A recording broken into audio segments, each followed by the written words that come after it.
Shalom Ibu Bapak yang saya kasih dalam nama Tuhan Yesus. Kita bersyukur karena hari ini kita dapat kesempatan yang luar biasa dari Tuhan untuk kita sama-sama belajar satu kebenaran firman Tuhan. Tema saya hari ini adalah kemenangan atas rasa bersalah karena pelecehan seksual. Saya baca satu ayat dari Yesaya 43 ayat 25 firman Tuhan. Akulah dia yang menghapus dosa pemberontakanmu oleh karena aku sendiri, dan aku tidak mengingat-ingat dosamu. Ada dua hal yang penting di teks ini, yaitu pertama, Tuhan mengatakan kepada umat Tuhan lewat Yesaya bahwa Tuhanlah yang menghapus segala dosa dan pemberontakan mereka karena Tuhan sendiri. Ya, kelihatannya ini datang dari Tuhan, bukan karena sebuah hubungan kausalitas, seolah-olah karena umat Tuhan melakukan satu syarat tertentu, syarat agama tertentu, doktrin-doktrin tertentu, maka Tuhan itu memberikan pengampunan. Tidak seperti itu.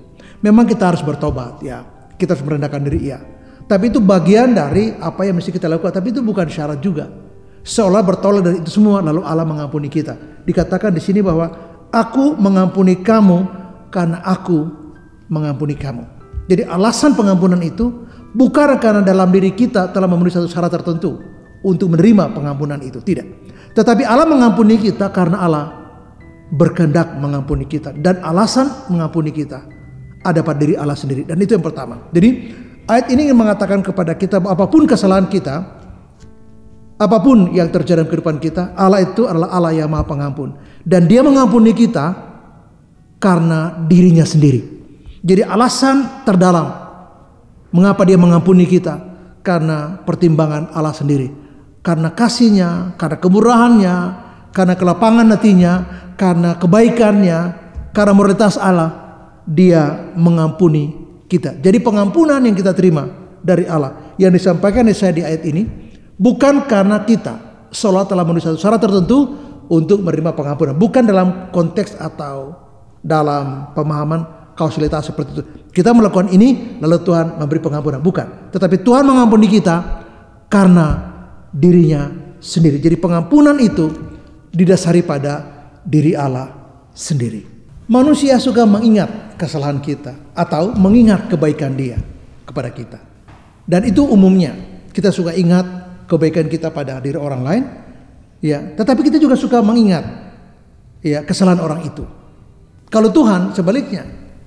Tuhan dikatakan di ayat ini tidak lagi mengingat kesalahan kita. Dia tidak lagi mengingat-ingat dosa kita, dan ini luar biasa. Ini sangat membahagiakan, ini sangat melegakan, dan sangat memberi kita sungguh sukacita. Karena Allah ketika mengampuni kita, Dia tidak lagi mengingat-ingat kesalahan kita. Nah, dua kebenaran ini menjadi rujukan saya untuk memberi pelayanan konseling, atau dalam pengalaman konseling saya pada orang-orang yang karena merasa begitu malunya, sebenarnya bukan cuma malu, tapi merasa jijik dan kotor. Nah, orang-orang yang mengalami pelecehan seksual pada satu tahap hidupnya, pada satu masa hidupnya, dia merasa begitu malu sekali. Dia merasa jijik sekali. Dia merasa kotor sekali.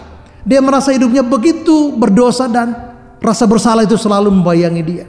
Merasa tidak tenang, kemana-mana selalu gelisah, cemas, dan kalau kita pegang tangannya selalu basah karena cemas.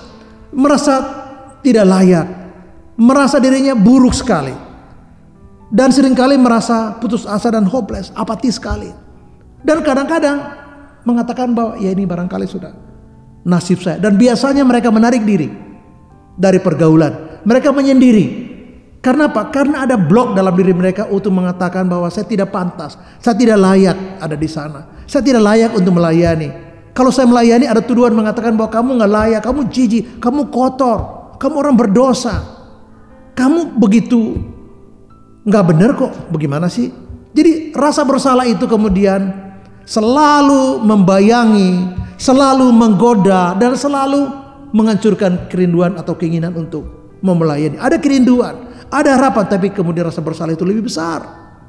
Nah, dua hal yang disinggung di ayat ini adalah bahwa Tuhan sudah mengampuni kita karena dirinya sendiri. Dan yang kedua adalah Dia tidak mengingat-ingat lagi dosa kita. Dan berujuk pada kedua kebenaran ini, saya mengatakan bahwa kita harus terima ini sebagai jaminan Tuhan pada masa lalu kita yang buruk, yang menimbulkan perasaan yang nano-nano. Ada rasa malu, rasa berdosa, rasa jijik, rasa kotor, rasa bersalah, tidak tenang, rendah diri, minder, tidak layak, terus merasa tertuduh, putus asa, hopeless, ya apatis, menarik diri, dan kadang-kadang mulai menghukum diri kita. Nah, kita ingat bahwa Tuhan sudah mengampuni kita karena dirinya sendiri, dan Dia tidak ingat-ingat lagi dosa-dosa kita.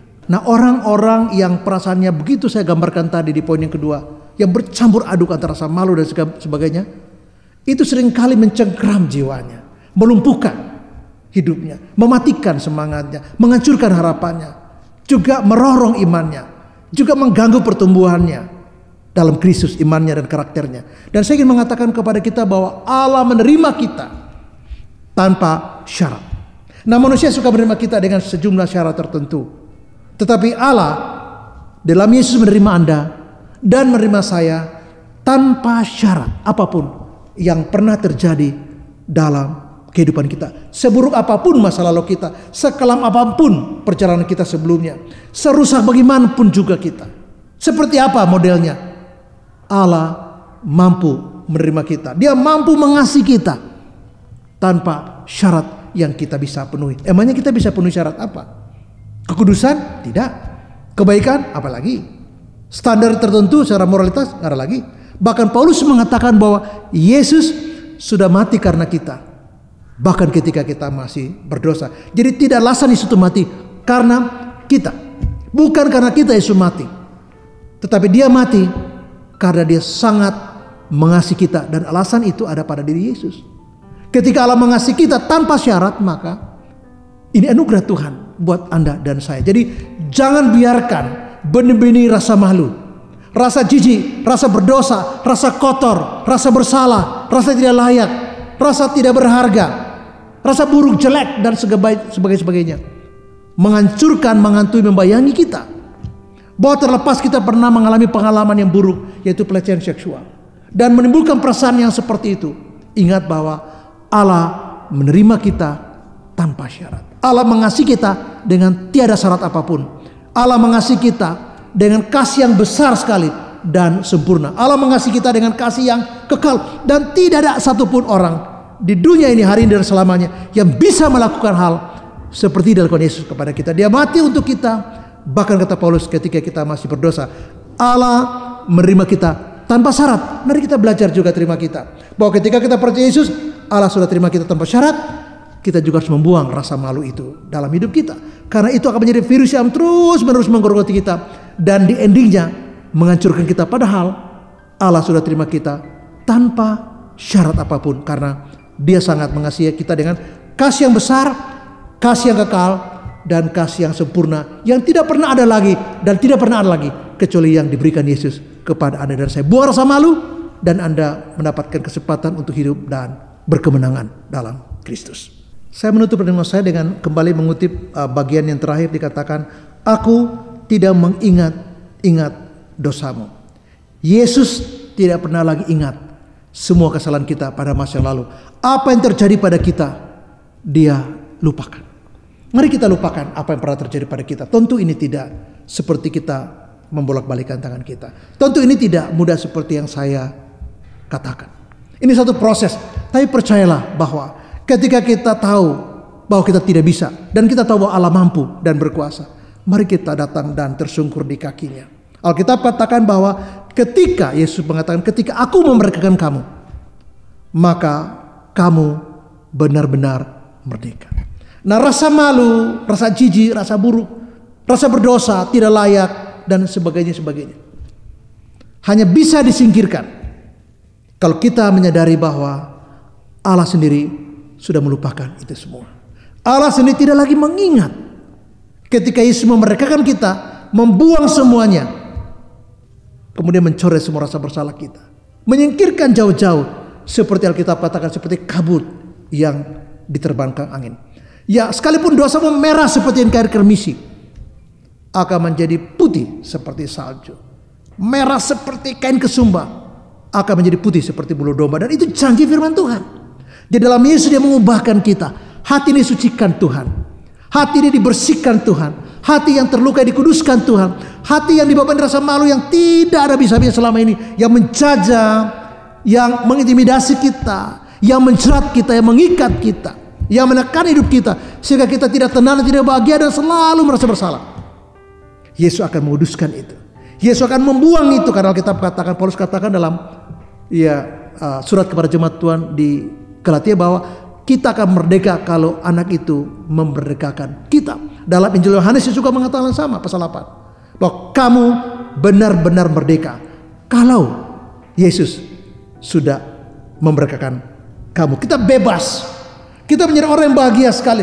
Kita lepas dan plong dari semua rasa malu, rasa jijik, rasa bersalah, rasa tidak pantas, rasa tertekan, rasa terjerat, rasa sedih, rasa terluka, rasa cemas karena beban rasa malu yang menghantui kita. Itu diangkat, diselesaikan Yesus. Dan ketika itu terjadi, seperti dikatakan di ayat ini, aku tidak mengingat-ingat dosamu. Mari kita melupakan semua yang sudah terjadi, walaupun itu kelam. Mari kita tidak usah mengingat lagi. Mengapa? Karena Allah sendiri sudah tidak mengingat-ingat lagi. Kalau ada usaha untuk mengingat itu lagi, ingat, itu datangnya bukan dari Tuhan, itu dari kuasa lain untuk menghadirkan lagi rasa bersalah. Dan dengan demikian dia punya pintu untuk menjajah Anda. Dan ini kita harus sadari bahwa ini bukan dari Tuhan. Mengapa? Karena kita bilang, aku tidak mengingat-ingat dosamu. Rasa malu mari kita buang. Dan tidak usah lagi mengingat apa yang dapat terjadi, karena Tuhan sudah melupakan semua. Biarlah kita merdeka dalam Kristus. Biarlah kita bebas dalam Kristus. Karena dia datang untuk memerdekakan kita dan membebaskan kita dari semua jerat, termasuk jerat rasa malu karena dulu pernah mengalami pelecehan seksual. Terus memberkati dan shalom.